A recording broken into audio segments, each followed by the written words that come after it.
പുതിയ വീട്. ഓ അത് ശരി.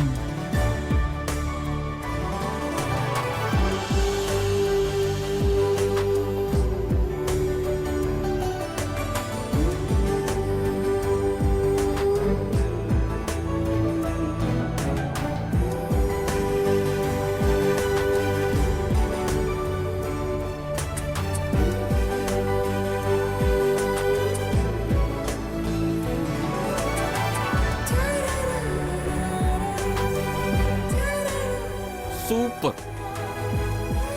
നൈസ് ആനന്ദ്. ഇതാണ് നമ്മൾ സ്വപ്നം കണ്ട ലോഗോ. മാർവലസ്, എക്സ്ട്രാഓർഡിനറി. അമ്മേ, ഹീസ് മിസ്റ്റർ രാജീവ്. ആ, ഈ ലോഗോയുടെ designer Rajeev. Hello Rajeev. Hello madam. You have done a great job. Thank you madam. Thank you very much. ഒറ്റ നോട്ടത്തിൽ തന്നെ ഏവരെയും ആകർഷിക്കുന്ന എന്തോ ഒരു കാന്തശക്തി ഈ ലോഗോയിലെ കണ്ണുകൾക്കുണ്ട്. ഈ ലോഗോ ഫിക്സ് ചെയ്തിടാൻ ഇത് അപ്രൂവ്ഡ് ആണ്. ശരി രാജീവേ, ഇറ്റ്സ് വെരി നൈസ്. മനസ്സിനെ ആകർഷിക്കുന്നു എന്ന് മാത്രമല്ല, ഹൃദയത്തിൽ തൊടുന്ന ലോഗോ എന്ന് വേണമെങ്കിൽ പറയാം. നമ്മുടെ ഹെർബൽ പ്രോഡക്റ്റിന് ഇത് 100% സ്യൂട്ടബിൾ ആയിരിക്കും. Thank you sir. അമ്മേ, ഡിസൈനിലെ ഭംഗി കണ്ണുകൾക്ക്. എന്തു പറയുന്നു? You are right. അതാ ഞാൻ നേരത്തെ പറഞ്ഞത്.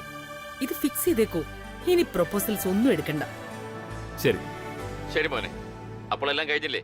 U carry on. ഞങ്ങൾ സൈൻ ഓഫ് ചെയ്യാണ്. ഓക്കെ, ശരി അച്ഛാ, താങ്ക്സ്. കമല, ബെറ്റി, രാജീവ് കുറച്ചു നേരം വെയിറ്റ് ചെയ്യട്ടെ. Okay sir.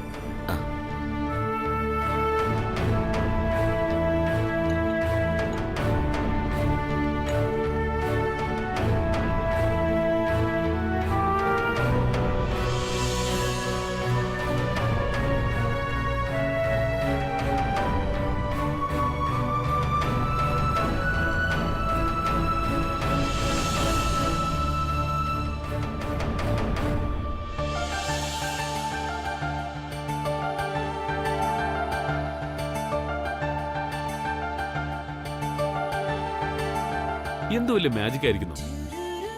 രാവിലെ മുതൽ തുടിച്ചുകൊണ്ടിരുന്ന കണ്ണ് ഇപ്പൊ തുടിക്കുന്നില്ല. ഇത്രയും സുന്ദരമായ കണ്ണുകളുടെ ഉടമ ആരാ നീ?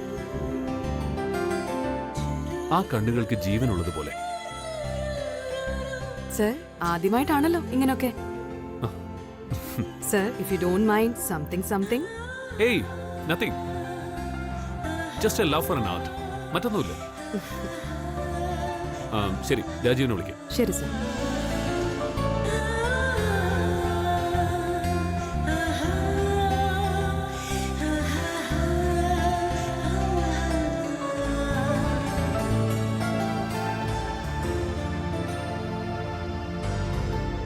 സർ, ആ രാജീവേ, ഇപ്പോ എവിടെ വർക്ക് ചെയ്യുന്നെന്ന് പറഞ്ഞ?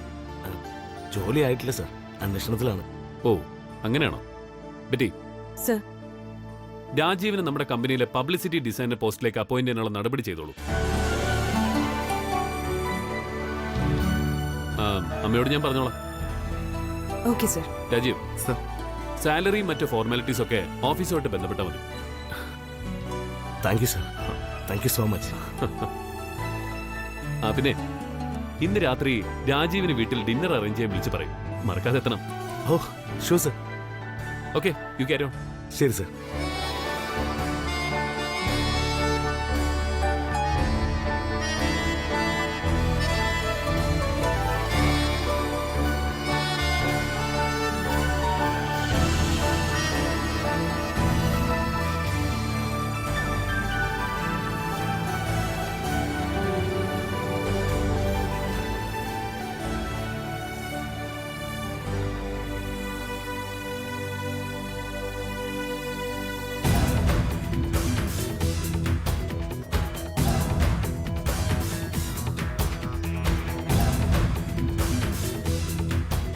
മതി.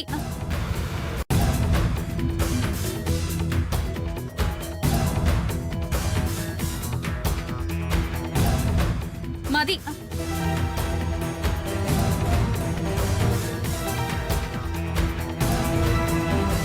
കല്യാണി, നീ ആ വിളക്കൊക്കെ ഒന്ന് മാറ്റി വെക്ക്. എന്റെ കുറച്ച് ഡ്രസ്സ് ഇവിടെ അലക്കാനുണ്ട്. അത് ചെയ്തിട്ട് മതി ബാക്കിയൊക്കെ.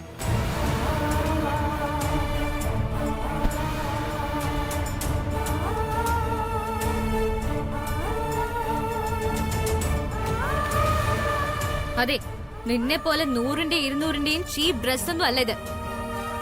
10,000 കൊടുത്ത് വാങ്ങിയതാ.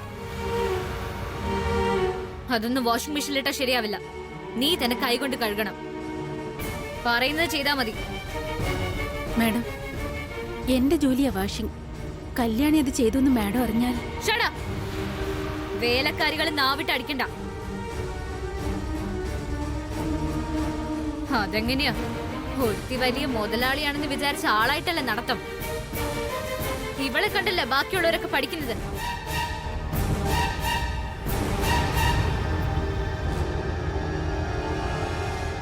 അല്ല, കമൽ എന്താ ഇവിടെ? ഓഫീസിൽ പണിയൊന്നും ഇല്ലാണ്ടായോ? ഓ, അഖിലാന്റി ഒന്നും ഇവിടെ ഇല്ലാത്തോണ്ടായിരിക്കും. പോടി അപ്പുറത്ത്. നിന്നെ ഇവിടെ ആരും ക്ഷണിച്ചില്ലല്ലോ.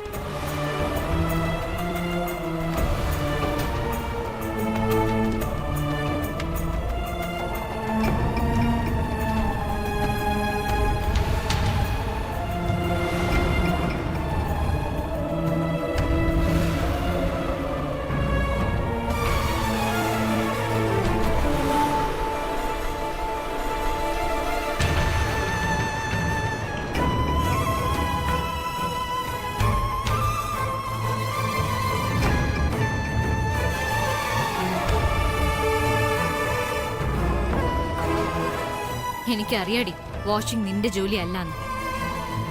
പക്ഷെ അവളെ കൊണ്ട് കഴുകിപ്പിച്ച എനിക്കത്ര വിശ്വാസം പോരാ. അതുകൊണ്ടാ. പെട്ടെന്നാവട്ടെ.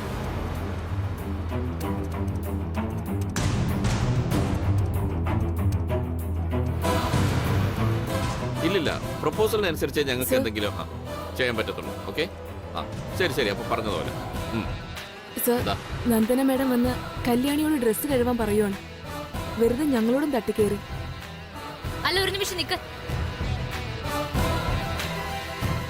അത് ഞാൻ മറന്നല്ലോ. തുണി കഴുകുന്നത് രണ്ടാമത് മതി. അതിനു മുമ്പ് എന്റെ മുറിയിൽ മറ്റൊരു പ്രശ്നമുണ്ട്. ടോയ്ലറ്റിന് ഒരു വൃത്തിയുമില്ല. നീ ആദ്യം അവിടെ വന്ന് ആ ടോയ്ലറ്റ് ഒക്കെ ഒന്ന് വൃത്തിയായിട്ട് തേച്ച് കഴുകണം. ഓരോരുത്തര് കൊട്ടാരം പോലത്തെ വീട് വെച്ചിട്ടും 100-150 ജോലിക്കാരുണ്ടായിട്ട് എന്താ കാര്യം? ഒന്നും വൃത്തിയാക്കിയിടാൻ വയ്യ. 10-40 മുറിയുണ്ട്. ഓരോന്നും ഓരോ തരത്തിലാ.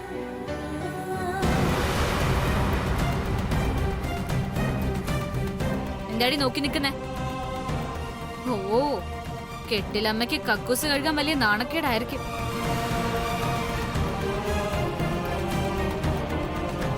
എന്നാ പിന്നെ ഞാൻ അഖിലാണ്ടേശ്വരി അമ്മയെ വിളിക്കാം ക്ലോസറ്റ് കഴുകാൻ.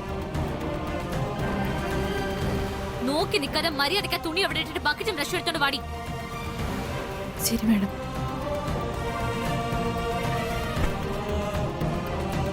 കല്യാണി നിൽക്ക്.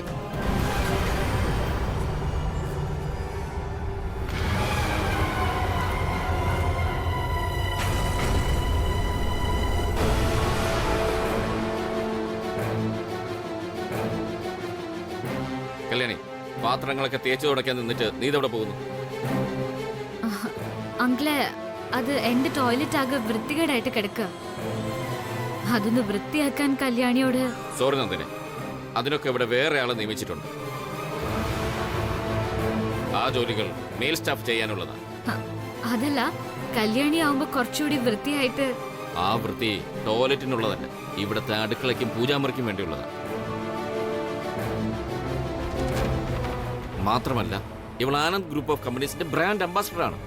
തൃച്ചംബരത്തെ അലക്കുകാരിയോ ടോയ്ലറ്റ് ക്ലീനറോ അല്ല എന്നർത്ഥം.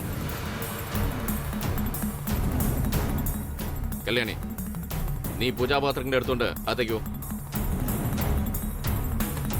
എന്നിട്ട് ഒരു നല്ല ചൂട് ചായ കൊണ്ടുവാ. ഞാൻ ഡ്രോയിങ് റൂമിൽ കാണും.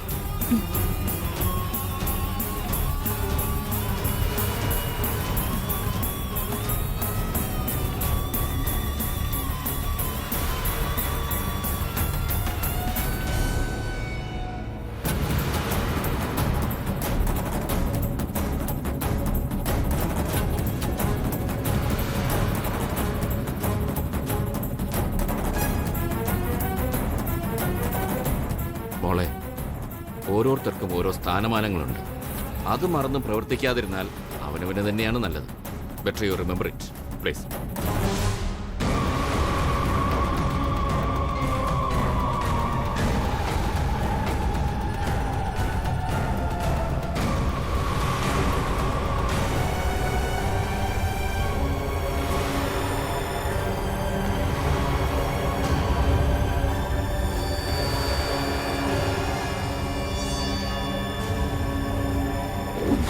എന്നായാലും ഈ വിലാസിനെയും കല്യാണിയും ഒക്കെ നിനക്ക് നേരിട്ടേ പറ്റൂ. ഇതതിനുള്ളൊരു ട്രെയിനിങ് പീരീഡാ.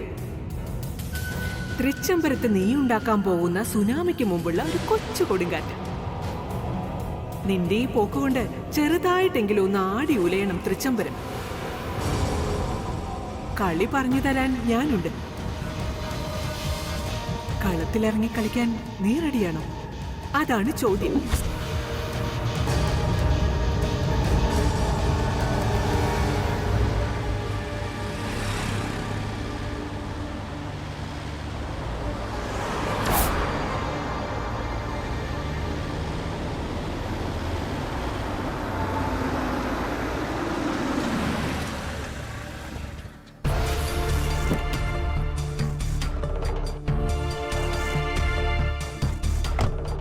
ഇളയമ്മ നന്നായി പ്രാർത്ഥിച്ചോ?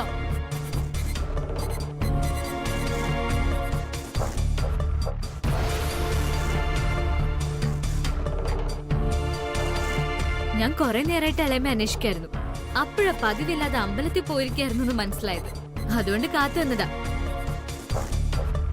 ഇന്നെന്താ ഇളയമ്മ സ്പെഷ്യൽ പൂജ? ശത്രുസംഹാരം. വിചാരിച്ചിരിക്കാതെ കുറച്ച് ശത്രുദോഷം വന്ന് കേറിയോന്നൊരു സംശയം. അപ്പ തോന്നി അതിനെയൊക്കെ ഉന്മൂലനം ചെയ്യാൻ ഒരു പൂജയായിരിക്കും നല്ലതെന്ന് അങ്ങനെ പോയതാ. അയ്യോ ഇളമേ, ഇളമയുടെ ശത്രു ഞാനൊന്നും അല്ലല്ലോ അല്ലേ? അമ്മ പറഞ്ഞത് എന്റെ സമയം അത്ര നല്ലതല്ലെന്നാ. അതിന്റെ കൂടെ തെറ്റിദ്ധരിച്ച് ഇളമയുടെ കടുത്ത പ്രയോഗം എങ്ങാനും വന്നാ. ഏയ്, ആര് പറഞ്ഞു നിന്റെ സമയം കൊള്ളില്ലാന്ന്? അയ്യോ, നിന്റെ സമയം നല്ല ബെസ്റ്റ് സമയാ. അതുകൊണ്ട് എന്താ കല്യാണത്തിന് മുമ്പേ തൃച്ചംബരത്തെ മരുമോളായില്ലേ? ഏയ്, ഞാൻ ആചാരപ്രകാരം ഇതുവരെ മരുമകളായിട്ടില്ലല്ലോ. പക്ഷെ ഇളയമ്മ തൃച്ചംബരത്തെ മരുമകളായിട്ട് 22 വർഷമായി. ഇപ്പോഴും സ്മൂത്ത് ആയിട്ട് പോകുന്നുണ്ട്. അത് കാണുമ്പോ ഉള്ളിലൊരു ബഹുമാനം. എന്താടി കൊച്ചേ, പതിവില്ലാത്തൊരു ബഹുമാന പ്രയോഗം മനസ്സിൽ വല്ലതും വെച്ചിട്ടാണോ നീ? ഏയ്, നെവർ. തൃച്ചംബരത്തെ താമസിക്കുമ്പോ അഖിലാണ്ടേശ്വരി ആന്റിയോട് കാണിക്കുന്ന അതേ റെസ്പെക്ട് ഇളയമ്മയോടും കാണിക്കണമല്ലോ. അതെന്റെ പോളിസി. ഇത് നീ കാര്യായിട്ട് പറഞ്ഞതാണെങ്കിൽ സന്തോഷം. എന്നാലും പഴയതൊക്കെ മനസ്സിൽ വെച്ചോണ്ട് ഒരുമാതിരി ആക്കി പറയുന്നാണോന്നൊരു സംശയം ഇല്ലാതില്ല. അതൊക്കെ പോട്ടെ. ഇപ്പോ ചങ്ങാത്തത്തിനാണോ അതോ അംഗത്തിനിറങ്ങി പുറപ്പെട്ടതാണോ? എന്താ നിന്റെ ഈ കാത്തുനിൽപ്പിന്റെ ഉദ്ദേശം?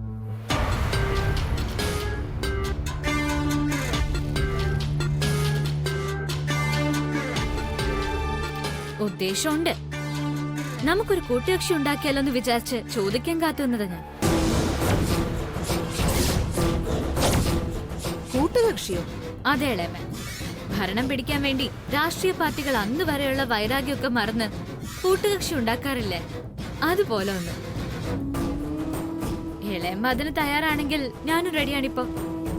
രാഷ്ട്രീയ പാർട്ടിക്കാർ കൂട്ടുകക്ഷി ഉണ്ടാക്കുന്നത് അവർക്ക് ഭരണം പിടിക്കാൻ വേണ്ടിയിട്ടാ. അതൊക്കെ. പക്ഷെ നമ്മള് കൂട്ടുകക്ഷി ചേരുന്നത് എന്തിനാ? അത് മനസ്സിലായില്ല. കാരണമുണ്ട്. നമുക്ക് രണ്ടുപേർക്കും ഒരു കോമൺ അജണ്ട ഉണ്ടല്ലോ. കല്യാണിയെ ഈ വീട് വിട്ട് ഓടിക്കാൻ. അതിനാ ഈ കൂട്ടുകെട്ട്. എന്തു പറയുന്നു?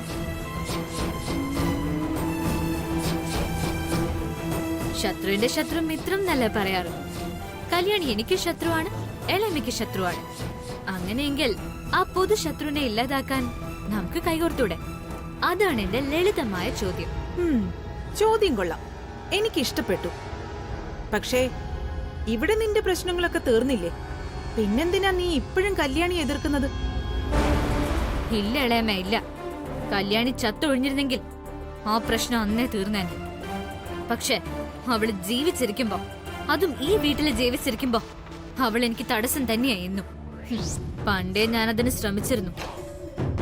ഇളയമ്മയ്ക്കറിയോ, കല്യാണി ഒരു ലെറ്റർ എഴുതി വെച്ചിട്ട് ഈ വീട് വിട്ട് പോകാൻ കാരണക്കാര് തന്നെ ഞാനാ. നീയോ? ഹ്, അതെ. ഒരിക്കൽ അവൾ എന്നെ കാണാൻ വന്നിരുന്നു, അന്ന് അമ്പലത്തിൽ വെച്ച്.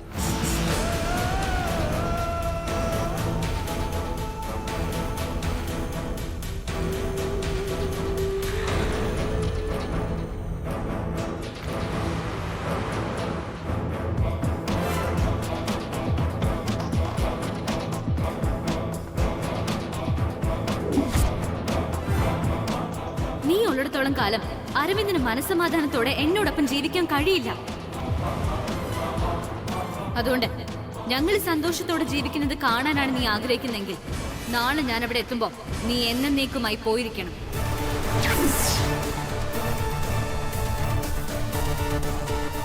ആ വീട് വിട്ടല്ല, ഈ ഭൂലോകം വിട്ട്.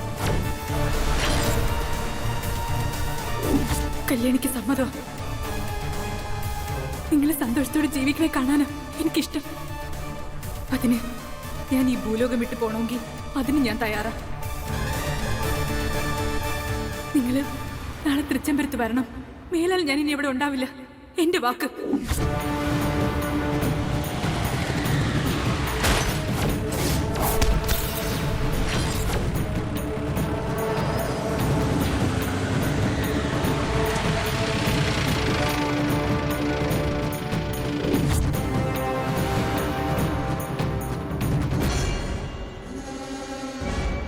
പക്ഷെ അവൾ ആ അപകടത്തിൽ നിന്ന് തിരിച്ചു വന്നു.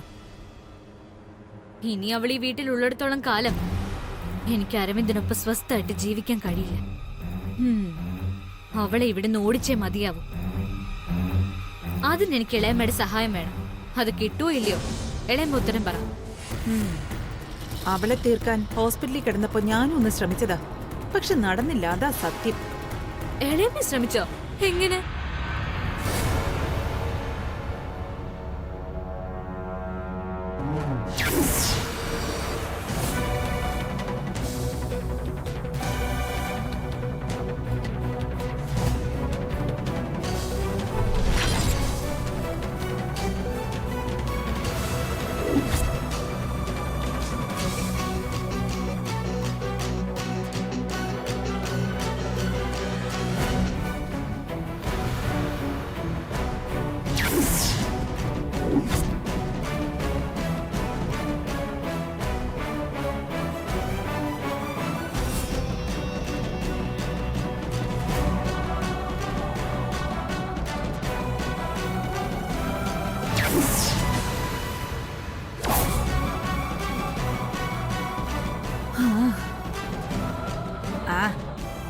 അത് നടന്നില്ല.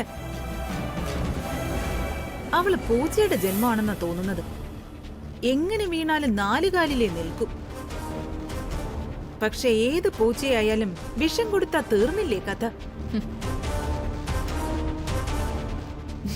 പക്ഷേ അവള് ചത്താലും നിന്റെ അരവിന്ദിന്റെയും കല്യാണം നടന്ന് നിങ്ങൾ സന്തോഷമായിട്ട് ജീവിക്കും. ഈ ഉടമ്പടിയിൽ എനിക്കെന്താ ലാഭം? അതാ എനിക്ക് മനസ്സിലാവാത്ത.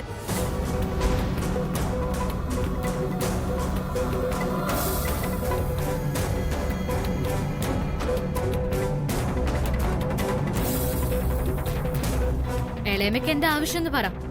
എന്ത് ലാഭമാണെങ്കിലും നമുക്കത് ഉണ്ടാക്കാം. ഞാൻ ഏത് ഡീലിനും റെഡി. എനിക്കൊന്നും പ്രത്യേകിച്ച് വേണ്ട. പക്ഷെ എന്റെ ആങ്ങളയുടെ മോളിലെ ജയന്തി, അവള് തൃച്ചംബരത്തെ മൂത്ത മരുമകളാകണം, ആനന്ദിന്റെ ഭാര്യ. ഞാൻ ഏത് ഡീലിനും റെഡി. എനിക്കൊന്നും പ്രത്യേകിച്ച് വേണ്ട. പക്ഷെ എന്റെ ആങ്ങളയുടെ മോളിലെ ജയന്തി, അവള് തൃച്ചംബരത്തെ മൂത്ത മരുമകളാകണം, ആനന്ദിന്റെ ഭാര്യ. അതിന് നിനക്കെന്നെ സഹായിക്കാൻ പറ്റും. ഈ ഡീലിന് നീ ഓക്കെ ആണെങ്കിൽ നിന്റെ ആവശ്യത്തിന് ഞാനും ഓക്കെ.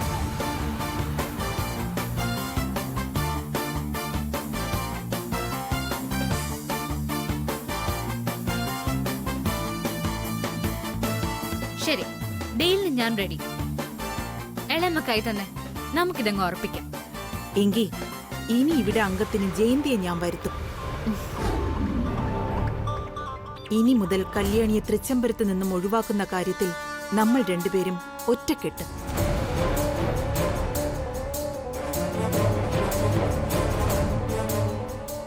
ഡീൽ?